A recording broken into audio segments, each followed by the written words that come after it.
Okay, so we have this lecture 7, replacement studies. I hope you're already done.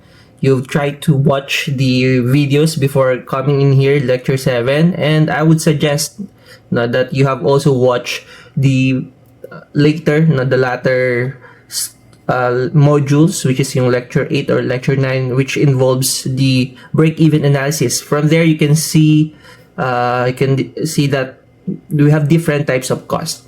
And that different types of costs like opportunity cost and the sunk cost can be or will be featured in here or ma-introduce na din siya dito or mapapakita sa mga problems. So, much better na mas may idea na kayo about doon because we'll be including that in the analysis of the cost for replacement studies. So the good thing about replacement studies is this is just the extension of comparing alternatives since you have already an idea on how to decide based on the current or existing costs that you need to evaluate for you to make a decision, then magiging madali na yung replacement studies. And the good thing about this is we only have two options to consider or two decisions. It's either you keep the existing equipment or to replace it with a new one. So, yan lang yung mga options na meron tayo for replacement studies. So, in here, we can say that the existing one will be the Defender, and the Defender is your current asset in use. But since merong mga mas advanced na mga equipment, yun yung magiging Challenger. And the Challenger offers an improved performance, and it aims to lower the operating cost. So you need to evaluate the current value of those options for you to come up with the best decision. So the central question is it more economical to keep the existing one or just to replace it? No, but for a replacement or a Challenger, we expect na mas mataas yung first cost nun, but with improved performance. So we have a lot of reason why we replace an existing one, but in this lecture we will be having the three reasons. So the first one is the obsolescence or nagiging obsolete yung equipment na yon, but physically hindi pa naman siya sira or non-existing yung equipment na yon. But the only reason is meron ng bago. Kaya natin siya pinapalitan kasi merong mas bago na or mas upgraded version ng equipment na yon. So, that equipment still works, but yung mga bagong equipment, yung Challenger, mas nag-o-offer siya ng better performance, and then cheaper yung operational cost and mas mabilis. That's why naging obsolete na yung existing ones. We decide to just what if we replace this existing one because of this new version? So, the example in here is, in most construction projects, we still use the concrete mixer that is run by a manual labor. But in other countries, or even here in the Philippines, they already use now the automatic version of concrete mixer wherein there's only a limited intervention from the labor or the workforce, from the manpower. So yun yung mga example na kung kaya hindi na lang nila gagamitin yung equipment na yun because there's a more improved one, a better version. Ganyan naman talaga sa life, there's an existing and there's an improved version.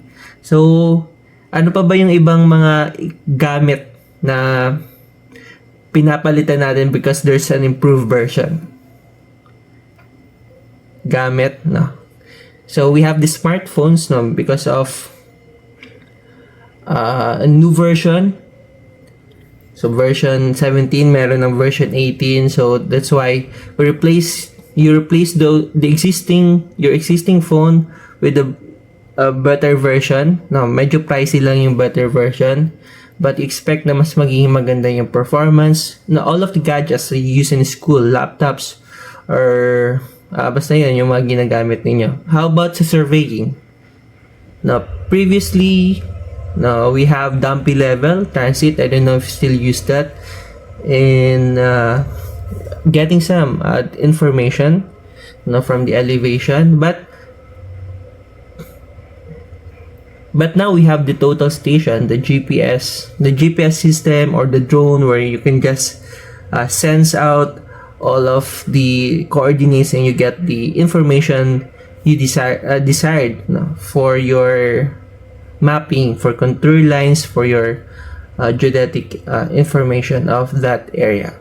So that's the upgraded version. No, it doesn't mean na wala na yung equipment na yun, but because there's a version 1, you just forget about those equipment, the existing one, and mas nakafocus na kayo dun sa bagong version. So that's the first reason for replacement, obsolescence, or nagiging obsolete na yung equipment. And the second one is depletion. For depletion, you still have that equipment, the same as obsolescence, but there's an ingredient, for example, parang meron siyang component, no, para mag-run yung equipment yun, you need that, no? Or you use that equipment to get something na valuable for that company. Like for example, an oil drilling company, so it's for oil well, for oil mining. Then they have this drilling rig equipment, and since wala nang ma-extract doon, or the remaining oil is so small, wala na kayong ma-extract, and then if you extract it, that will cost a lot. So therefore, magko-close na lang yung company na yan, yung oil mining, and then you can't use those drilling rig anymore kasi wala naman kayong ma-extract na, and then you try to venture out on a new business, no, aside from this oil mining. So that's the reason why hindi nyo na nagagamit. Kailangan nyo nang palitan yung mga equipment na yun with a new one, or replace it with an equipment for extracting another types of resources or another business. So that's the reason why we replace that. Can't be used anymore since we don't have that resources. So what are other examples? No, basta natural resources, because the resources are not infinite, no? So nauubos lang yung mga resources. Can also say that for forest harvesting equipment, no, yan yung mga example. Maybe some reason that you can't use that anymore is you'll be relocating, or wala nang kahoy na pwedeng maputol, so that's why you replace that equipment. So anything related to resources, like for cars, no, mas masyado ng transportation, pag mataas na masyado yung price ng oil, you try to replace it with another way that you can earn a lot, no, and then wherein the variable cost or resources will not affect that equipment or the way you can earn some money. And example din yung mga printer, no, the printer, pricey na masyado yung ink, so you don't use that printer anymore. So anything related to resources, that's why you anything related to resources, kung bakit nyo siya hindi na gagamitin or papalitan nyo ng bago, is because nauubos na yung resources. So that's depletion.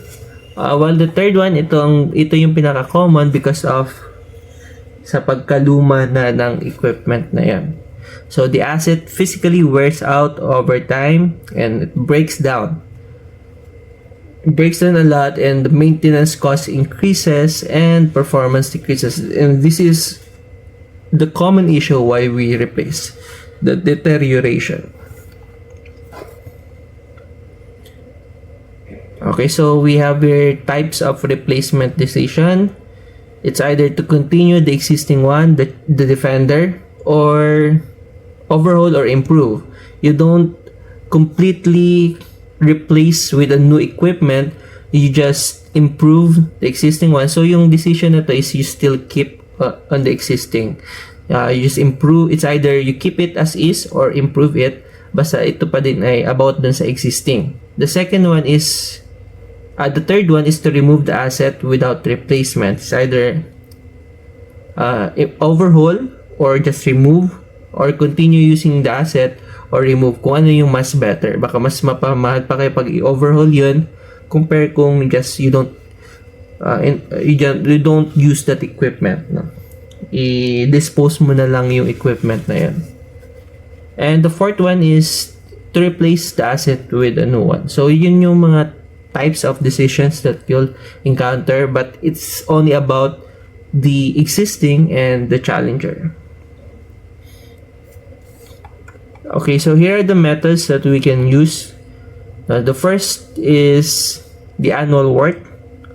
We try it to use this method to compare alternatives. It's either based on the cost, or based on the revenue, or based on the net. And the second one is we have this economic service life. This is common for the gadgets, or common din siya sa mga cars, no? So it is when we compute for the optimum life of that equipment, wherein mas less yung cost na makukompute ninyo, the annual cost.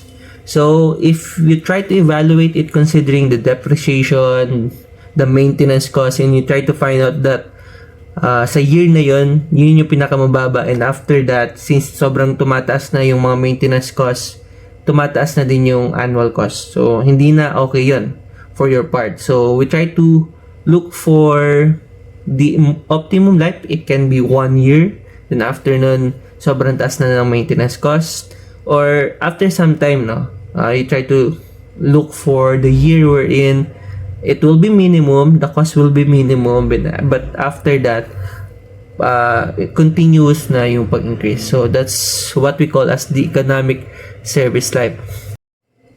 We have the smartphones, no? Yung smartphones, based on sa mga studies, sa reference, no, yung average ESL niya, or economic useful life, is up to 2-3 years, and then after that pwede siyang ma-replace, no, because of battery degradation. Yun yung mga common reasons, slow performance, or yung features na yung software, yung OS na ginagamit. So yun yung mga reason. And ano pa, for cloud chasing, now you just want to flex, no, for flexing na bago na yung phone ninyo. So isa din na yan sa reason kung bakit pinapalitan yung gadget. So kasama din yun yung laptop, notebooks, printers, aircon. Pwede siyang hanggang 8 to 12 years pag maganda yung brand. Minsan nakadepende din kasi sa brand, no, kung bakit mababa lang yung useful life niya.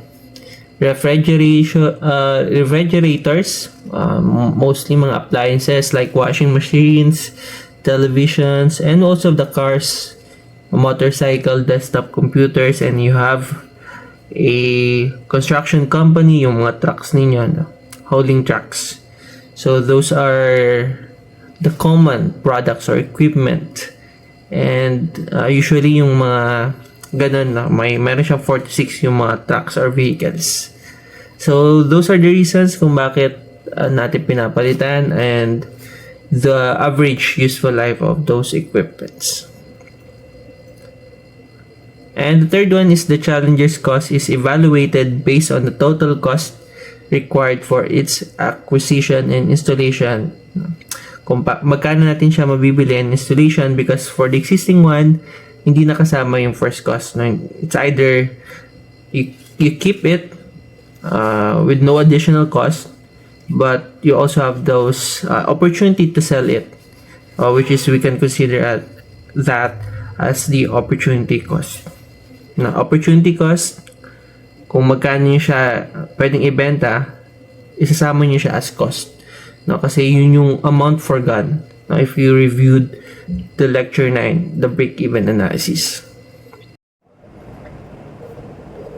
Okay, so let's try this one. Now, we have this existing factory, and it must be enlarged, or we have an option to enlarge that existing factory or replace it to accommodate a new production machinery. However, the structure was built at a cost of 2.6 million years ago, and the present value based on the straight line depreciation is 700,000, but it is been recalculated or appraised at 800,000. So yun yung i-consider natin, yung new value niya at current value. So if the structure is altered, that will cost 1.6 na around 1.6 million, and its service life will be extended up to 8 years and with a new salvage value of 600,000. And then there's a new factory. Pag gumawa ng bagong factory, it can be purchased or built, but the price will be 5 million pesos. And then it will have a longer life up to 20 years. And the salvage value is 700,000 after that year, 20 years. The annual maintenance in the new building would be 160,000 compared with the 100,000 in enlarged structure. So mas mahal yung maintenance. However, the improved layout in the new building would reduce the annual production cost by 240,000. So all other expenses for the two structures are estimated to be equal, and then using a MAR of 8%, we need to determine which is the more attractive investment with the use of ROR method. Okay, so for this problem, I think this one will be challenging because there's a lot of cost mentioned, and we usually look for the first cost of those both options. Yun yung pinaka-goal since we'll be using the ROR method. Now, wala namang na-mention na revenue, so mas focus lang tayo sa cost, the annual cost and the first cost. Now, for this problem, you need to identify kung ano ba yung defender. And it is very obvious na yung existing, yung defender, but hindi natin siya i-keep as is. So, there's a way that we keep that existing, but there's an improvement. Now, we can update that existing, but it will also cost. No? So, the defender is about the alteration, and it will have a new life of 8 years. Now, we have this 2.6 million. Yan yung cost niya before. But for replacement study, kailangan mag-focus lang tayo sa kung anong meron ngayon. The current, the year 0, kung magkano na yung value nun. So, yung 2.6 million, we can consider that as sunk cost. Nagamit na natin yun, and it will not be having a value now. We're not considering that value sa present time. It's already forgone. You've used that. The benefits, the value of that is yung kung magkano na natin siya mabibenta now. Yun yung kailangan natin i-consider. Okay, so ngayon, ano yung value niya? No, sa problem, 700k at year 0, no, because before pa siya nagawa.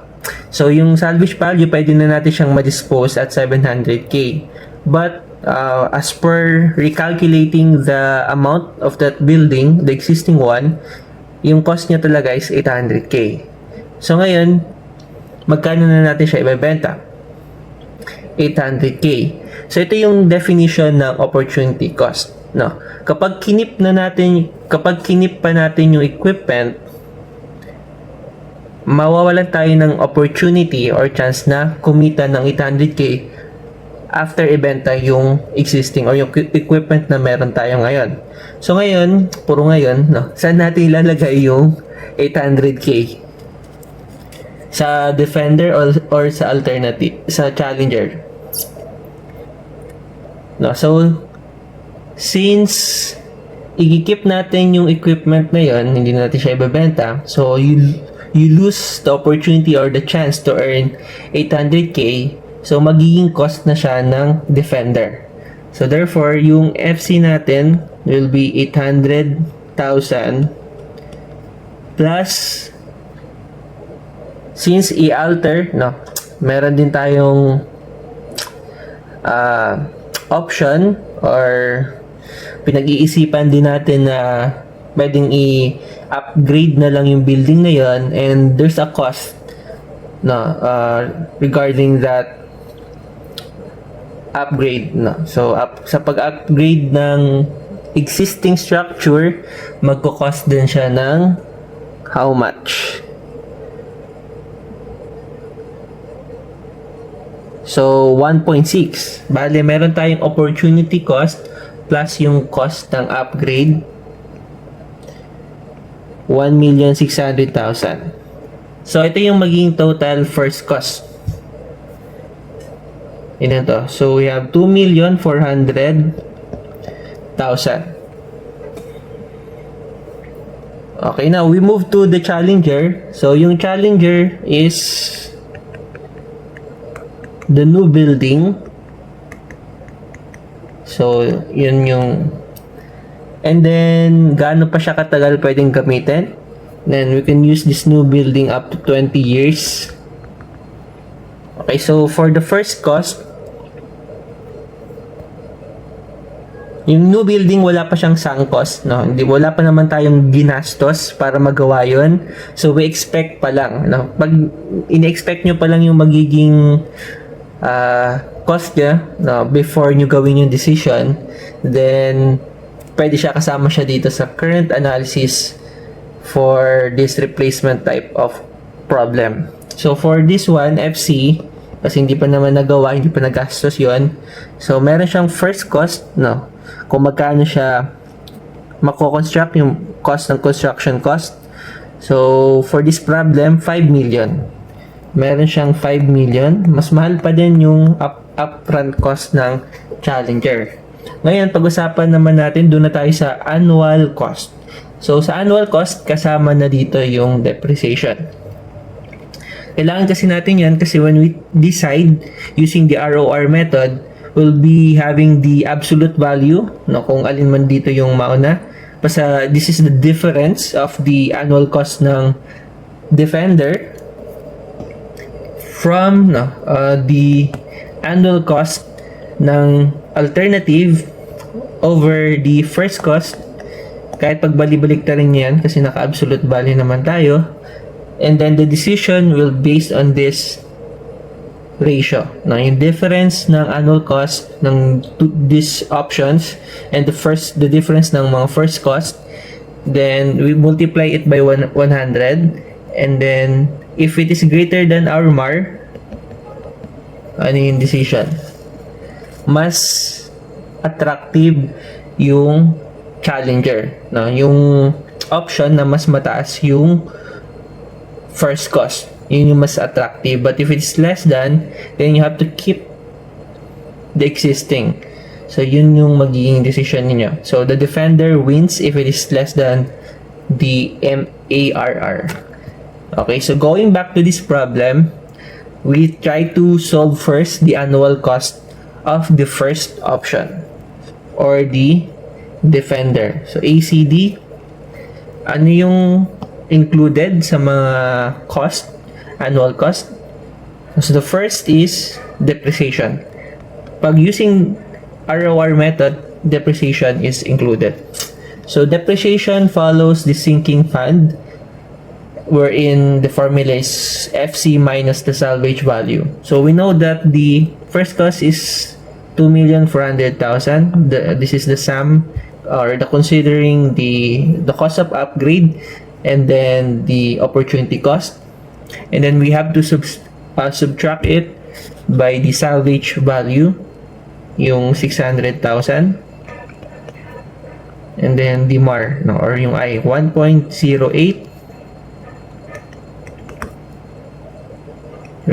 raised to 8. Pwede pa siya magamit ng 8 years, the useful life, and 0.08. And it will give us 169,226. Okay, so you just double check the values I'm getting. And what are the other? Okay, so we have the operational and maintenance cost. OM is equal to 100,000.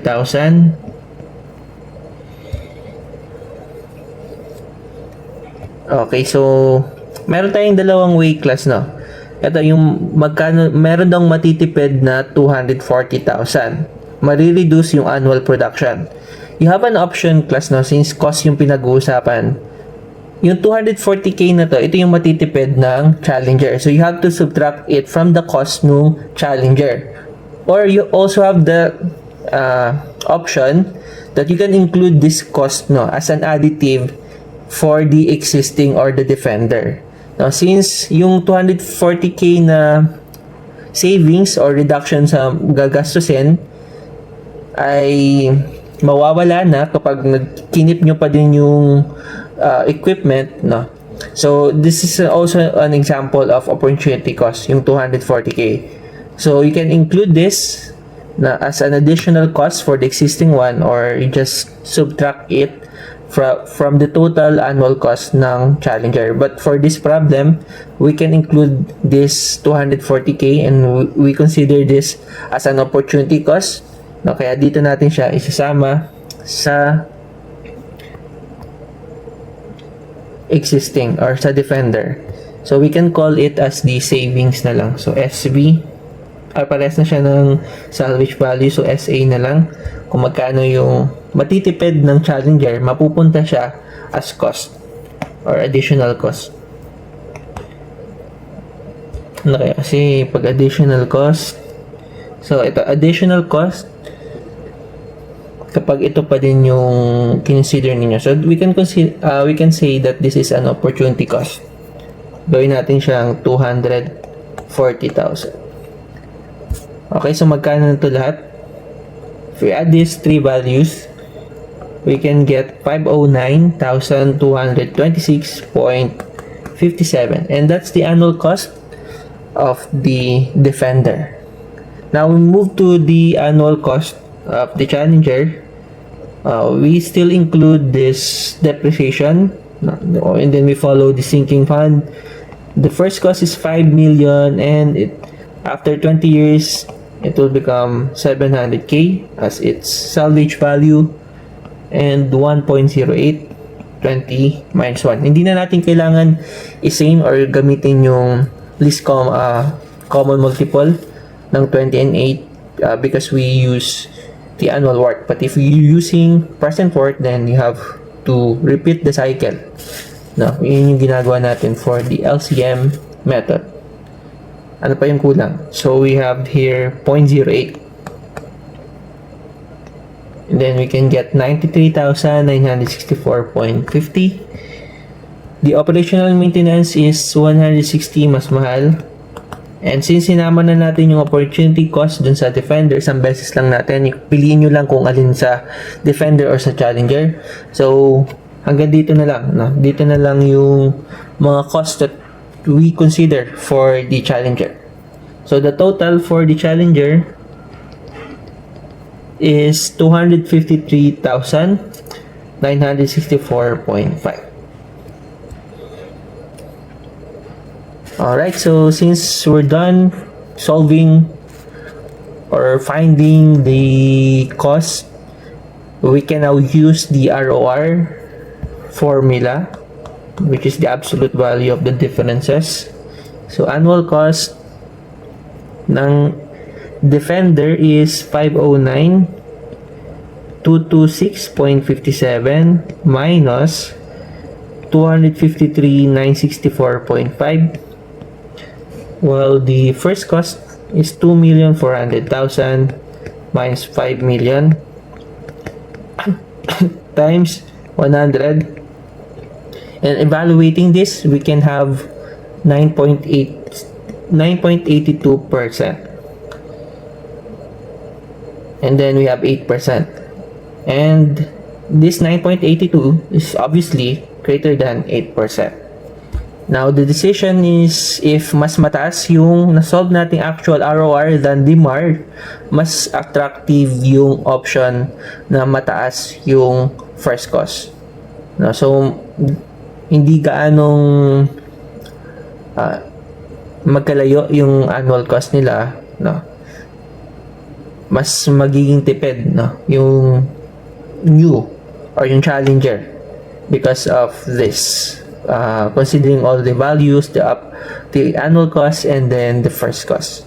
So since yung ratio nun is 9.82 greater than 8%, mas attractive yung Challenger. ROR is less than MAR, mas attractive yung Defender. So yun na lang yung tandaan ninyo. And if the ROR is greater than the minimum attractive rate of return, the challenger wins. And then for this problem, since mas mataas siya compared dun sa 8%, then the challenger wins. And therefore, it is more viable or more economical to just construct a new building. And that's how we solve our problem regarding a replacement. The defender versus the challenger. Okay, so for example, 2, almost same lang, pero from the reference kasi to, makikita ninyo na merong mga negative. And the negative sign means na cost yun, no, or a disbursement. While the positive, it means na yun yung pwede nyong mag-gain.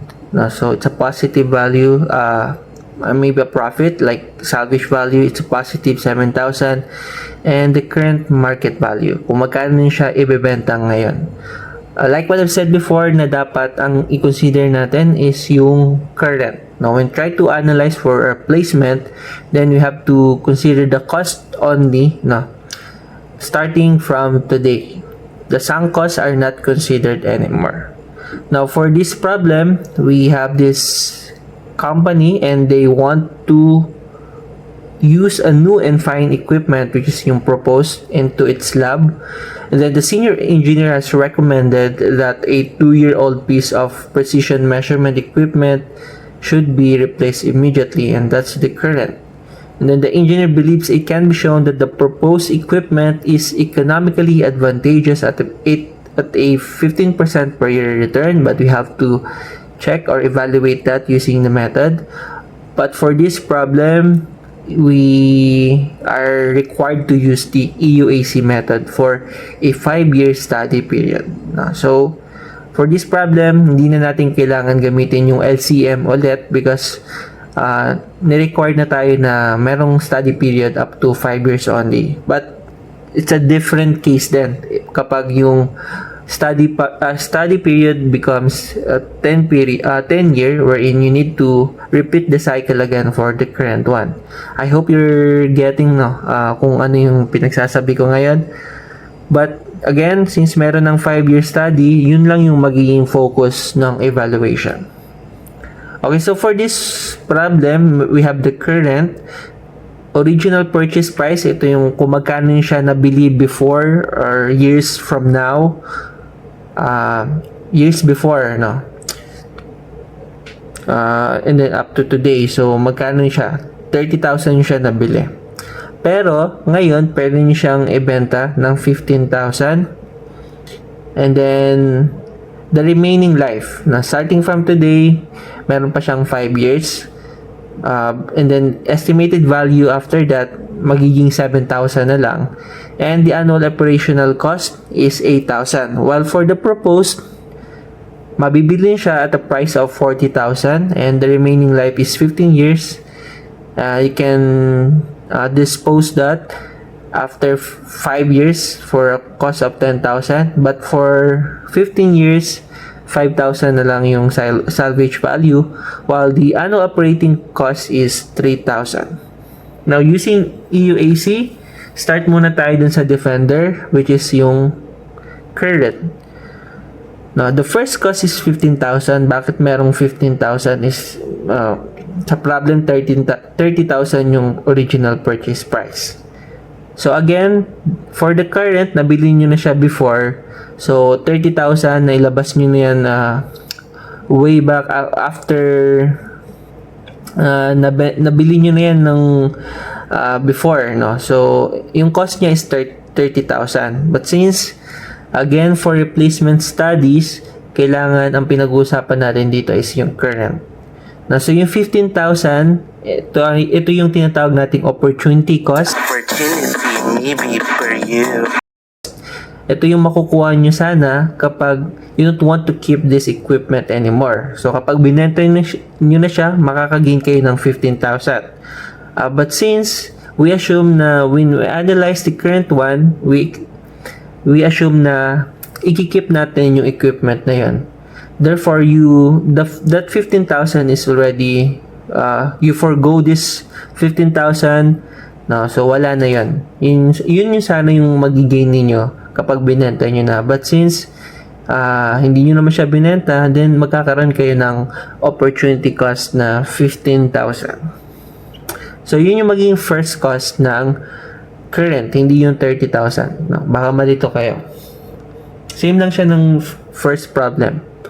Now, the goal for using EUAC is we need to convert all the cost. You can get the present worth of all of this cost, kasama din yung first cost and then yung mga annuities. Now, kunin nyo lang yung present value ng lahat and then i-annuitize ninyo, convert ninyo into an annual value.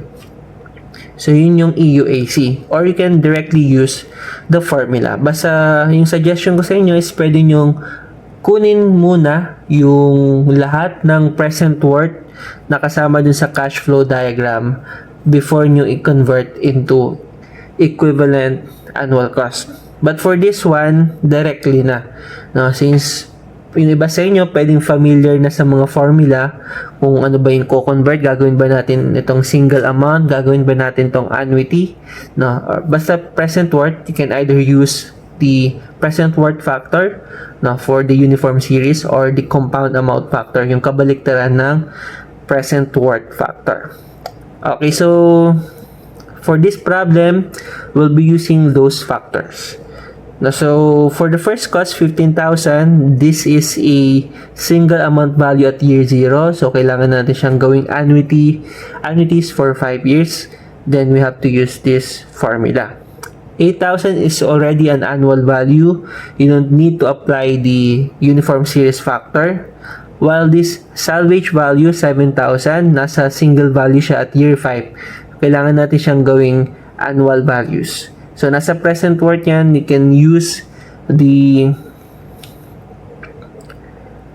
reciprocal of the capital recovery, which is yung sinking fund factor. Now, pag gusto natin kunin yung annual value, it's A given F. No, so 7,000, 0.15, and then we can have this 11,436. I hope na-gets nyo yung formula. So, ito nga, yung pwede yung kunin yung present worth nung lahat ng cost. No? So, 15,000 nasa year 0 na to. So, yun yung value niya.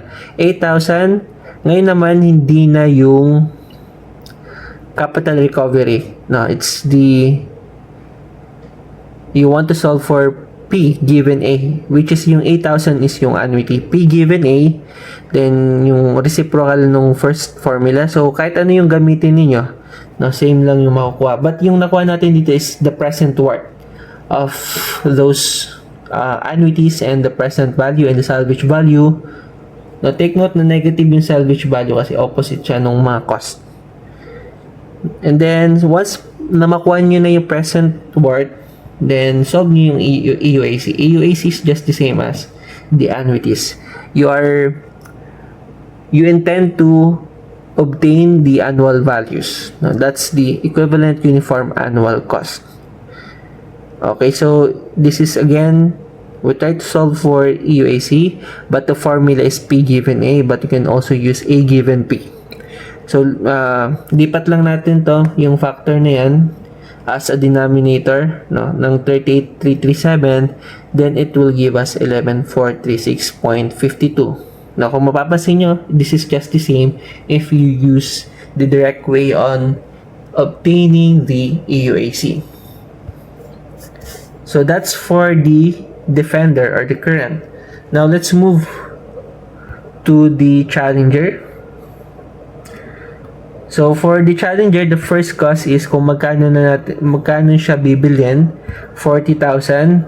And using the direct formula, 40,000, this is the present value, and then applying the uniform series factors. Alamin nyo lang kung this is for present or this is for future, plus the annual for 5 years, 3,000. But if it is for 15 years, Okay, so 3,000 is for the annual cost. And then the salvage value is 10,000 for 5 years lang na study period. Then it will give us 13,449. And then since we just use the EUAC, no, for EUAC, we just compare kung alin yung mas mababang cost. No, compare natin yung cost EUAC ng Defender, which is 11,000, but the EUAC of the Challenger is 13,000. And since this is cost, kung alin yung mas mababang cost, yun yung mas economical. And then for this problem, it's the Defender. So the Defender has the lower EUAC, and therefore you try to keep hindi economically viable yung bago because of the cost associated to it. So therefore the Defender wins. So yan lang yung mga decision using the this EUAC method for the replacement studies. Okay, so on to the last problem. Alright, so example number 3, we have this Jerry likes driving small cars. Sino sa inyo mahiling mag-drive ng car? And buys nearly identical ones whenever the old ones needs replacing. Okay, sana all na lang. So mahilig siya mag-collect, and then pag naluma na, bili ng bago. And then he trades his old car for the new one for 15,000. Constant value $15,000. So a new car warranty covers the repair costs above standard maintenance. So the standard maintenance costs are constant over the life of car for the first 2 years. But after that, his records show an average repair expense over standard maintenance of 2,500 in the third year, and then nag-increase by 50% per year thereafter. So varying yung maintenance cost. And then there's a 30% declining balance, hindi na straight line or constant yung salvage value every year. So we use the declining balance method, and the interest is 8%. Now, how often should Jerry get a new car? So this is an example of ES problem. Now, we try to look for the optimal year wherein yun yung pinakamababang cost. Wala namang mga revenue to, lahat ng pinag-uusapan natin ay cost. So we try to look for the year na pinaka-lowest yung EUAC. So we still pag mga ganitong problem, mas okay yung EUAC method or annual work, but for this problem, EUAC yung pinapagamit. Pwedeng sa year 1 pa lang, yun na yung pinakamababa. So yun yung maging ESL. But let's try to check this problem kung saan magpo-fall yung pinaka-lowest EUAC value. No? Considering the increase in the maintenance cost and the salvage value. So for salvage value, yung concept nun is bumababa yung value or yung value ng equipment natin over time. And then we use this declining balance method. So for declining balance method, mas mataas yung first na depreciation and then nagre-reduce siya. So ibig sabihin nun yung depreciation mababawasan na. So we try to use this using the declining balance. Okay, so solve natin to. Wala pa tayong solution. Okay, so the analysis is per year. So start tayo sa year 1. So for year 1, mas okay siguro na gumawa ng cash flow diagram. Okay, so for year 1,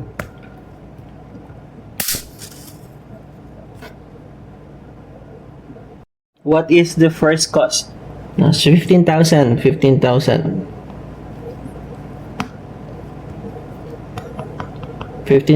yung first cost, and after that meron siyang salvage value. No, so yung salvage value, so walang pinakita. So the salvage value after 1 year, no, magdi-decrease na siya by 30%. So 15,000. No, so the depreciation or the declining balance method is based on the first cost.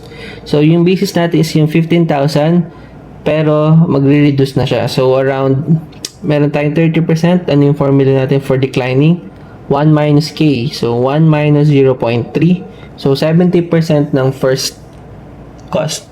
So magkano tong 0.7 ng 15,000? So 0.7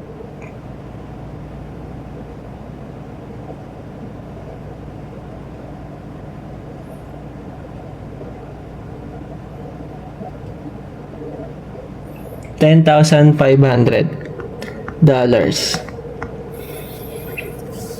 Okay, so for year 1, meron na bang maintenance cost or repair expense? Yung 2,500 sa third year pa lang siya mag-start, no? At the end of third year. So nasa year 1 pa lang tayo, therefore for year 1, wala pa siyang annual repair cost. Okay, so we only have two values for the first year AUAC. AUAC 1, then for the first cost, we have 15,000, 0.08, 1 minus. This is the formula for capital recovery series 1.08, negative 1. And salvage value, opposing yung direction. So, 10,500 ng 0.08. 1.08 since this is a future value, minus 1, and gives us 5,700. Tama. Just double check the value. Okay, so yan yung EUAC for year 1. Now let's move on to the next year, year 2. Okay, so for year 2, wala pa din ulit, no? Wala pa din kasamang repair cost. Pero yung first cost niya is 15,000. Okay, so yung depreciation,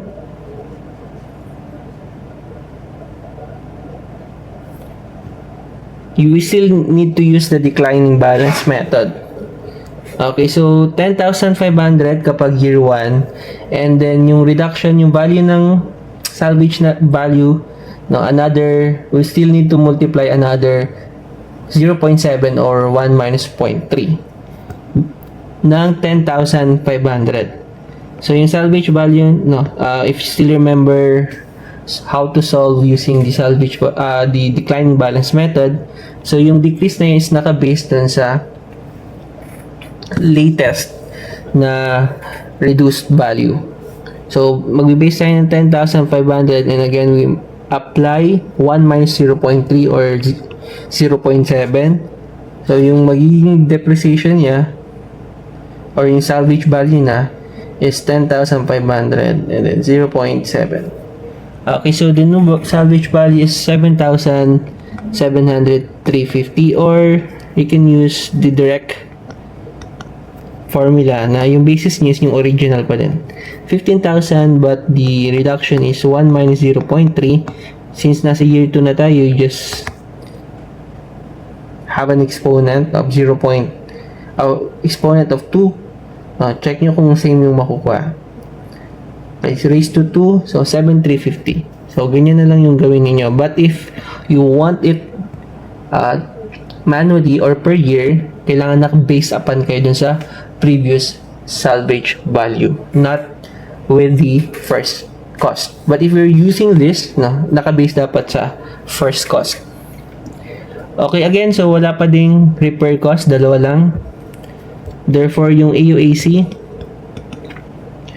15,000, 1 minus 1.08, negative 2, 7,350.08, and since this is a future value, minus 1, and then we have 4,877.88. So that's for the second year. Now let's move on to the third year. No, sa third year, sabi sa problem na meron ng repair cost. 1, 2, 3. Malaki yung cash flow diagram. Okay, so again, we have 15,000 and the salvage value, and we have the first maintenance cost, 2,500. Okay, take note na yung salvage value, this is only a single value. This is not the same as the annual value. Annual maintenance cost.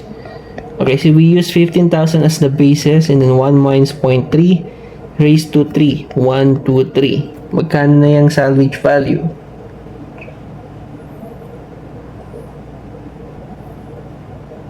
$5,145. And then solve for EUAC for the third year. EUAC 3, 15,000, 1 minus 1.08, negative 3, minus 5,145. This is for the salvage value, 0.08. Nakalimutan natin yung 0.08 dito, class.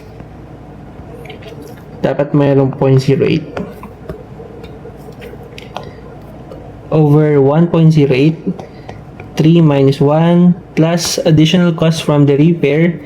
We consider it as this 2,500 as a single payment.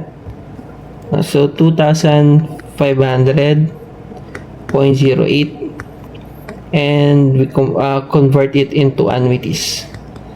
08. So same lang na formula, nasa future siya, same lang ng salvage value, magkaiba lang sila ng sign. Kasi yung repair ay cost na yun.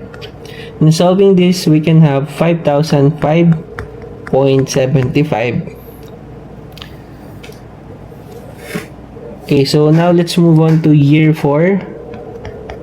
So for year 4, cash flow diagram, 2, 3, 4, 15,000. And sa year 3, nandun pa din yung repair cost. No, nakapag-repair pa din kayo, 2,500. Yung salvage value lang yung mag-iiba. 1 minus 0.3 raised to 4.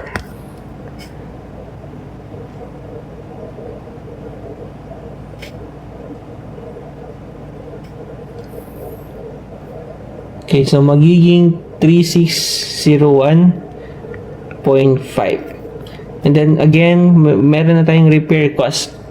But for the problem, sabi daw, nag-increase na siya after ng third year by 50%. So magiging yung repair cost after that third year magiging 2,500 and additional 50%. Nasa nag-increase.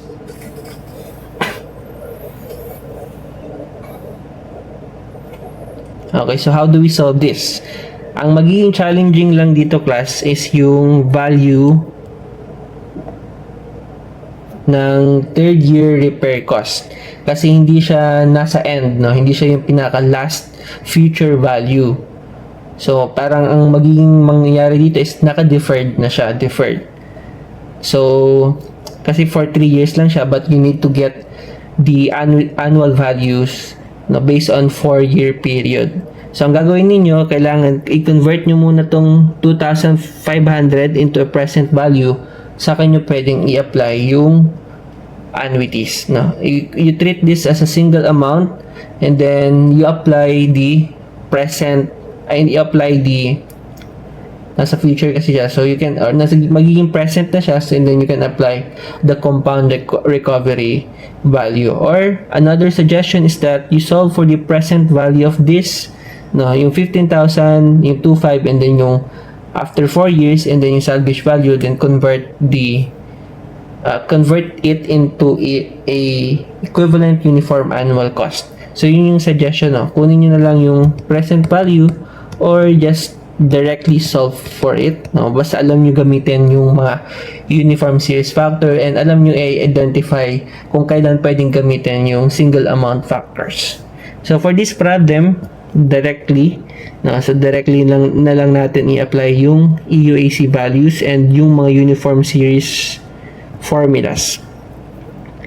So 15,000.08, nasa year 0 naman yan, so 1.08, negative 4, minus yung salvage value, this is at the end of year 4, 1.08, 4 minus 1, ganun din yung 2,500, 0.1.5.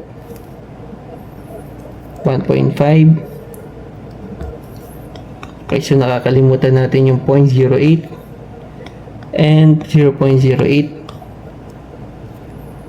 1.08, 4 minus 1, plus yung nasa third year.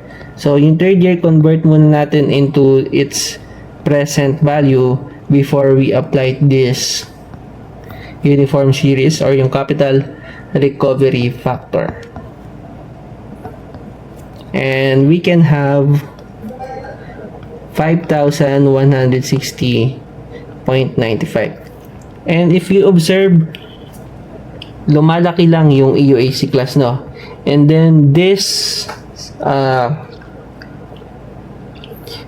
thing now will continue to increase. Now this EUAC will have the same pattern all throughout, no? Tataas lang at tataas lang because of the increase in the annual maintenance cost. So bale sa 5th year, ang gagawin nyo, yung 2,500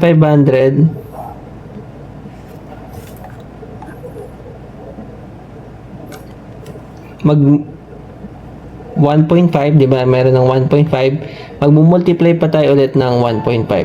So, bali maging 2,000, 1.5 squared na yan. And then, for year 6, raised to 3 na. So, tataas. Tataas ng tataas yung repair cost. And then, if you try to solve this problem, magiging EUAC, pero mas okay din na kunin nyo na lang yung present value. So, EUAC 5 is, yung present value nito is 21,853.44. Na-solve ko na kanina. Then, 0.08, saka nyo lang i-apply yung uniform series factors. And 5,473.33. So, continuous na yung pag-increase. And then, for year 6, EUAC is 6,007.99 because the repair cost will now become 2,500, 1.53, and then yung application ng depreciation, ganun pa din, it follows the same declining balance method. Okay, for this ESL type ng replacement studies, maybe you can tabulate all the values that you've obtained, no, using the formulas. So EUAC for the first year, we only have 5,700. So these values are in dollars. And for the second year, 4,877.88. For third year, 5,005.75. Fourth year, we have 5,161,5473.33 and 6,000. Okay, so in what year yung pinakamababa yung EUAC? Okay, so it is clearly on the second year. Now, on the second year, nandun yung pinakamababang EUAC, 4,877. Now, considering yung 15,000 and yung condition natin sa pag-increase ng repair cost and then the depreciation, we can say na yung second year is yung optimal or yung economic service life niya or optimal replacement year. So, therefore, based lang sa problem na to, although in real life, madami pang factors na that affects the optimal replacement, no? Kasi yung pinag-usapan lang natin dito is yung cost. But this is the typical or the usual way on how we determine the optimal replacement year or ESL. So for this problem, we can say that Jerry should replace cars every 2 years kasi mapapamahal na siya after that second year. Continuous na yung pag-increase ng cost. Okay, I think that's it for the replacement studies.